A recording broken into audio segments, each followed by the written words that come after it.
मुझे छत्तीसगढ़ के पास्टर्स के लिए कल से बहुत बोझ है। थोड़े दिनों के अंदर पूरे वर्ल्ड लेवल की एक पास्टर मीटिंग ये चर्च अरेंज कर रही है, जिसमें सिर्फ मेंटरशिप वाले पास्टर्स नहीं, हम सब इकट्ठा होंगे।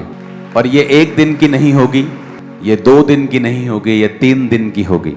और इसमें सुबह एक सेशन होगा, फिर लंच होगा, शाम का सेशन होगा, फिर सुबह, फिर शाम, फिर सुबह, फिर शाम, फिर प्रेयर माउंटेन के ऊपर एक लाइव सेशन होगा।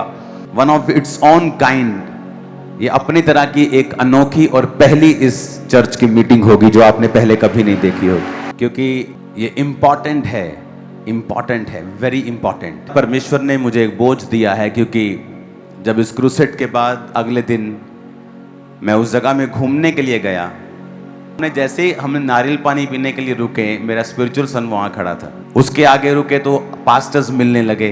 तो जहाँ हम घूमने गए थे वहाँ पर 70-80% लोग क्रिश्चियन थे और सभी मुझे जानते थे। और पास्टर्स बहुत से मुझे मिले, उन्होंने बताया कि उनकी स्टेट में अलग अलग तरह के परसिक्यूशंस हैं, अलग अलग तरह के उनको दबाने के लिए लॉ पास हो रहे हैं। तो मेरे अंदर ये बोझ परमेश्वर ने उसी दिन से, उसी क्षण से डाल दिया था। और मैं लगातार फिर प्रेयर में था और अपनी वाइफ से बात मैंने की। मैंने कहा, परमेश्वर जब चाहता है कि जो परमेश्वर ने ग्रेस इस सेवकाई को दी है, अब वो टाइम है कि वो दूसरे पास्टर्स के अंदर हम उसे इम्पार्ट करें।